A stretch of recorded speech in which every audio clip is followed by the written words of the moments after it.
Azərbaycanın bölgələrində bir günlük istirahət neçəyə başa gəlir?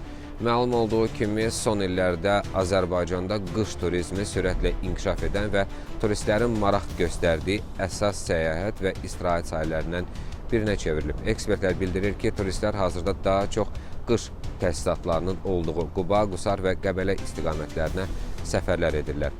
Bu bölgələrdəki 5 ulduzlu otellərdə bir gecəlik qalmaq haqqı 200-300 manat, fərdi evlərin bir günlüyü 50 manatdan 150 manata dək, villalarda isə qiymətlər 100-500 manat aralığında dəyişir.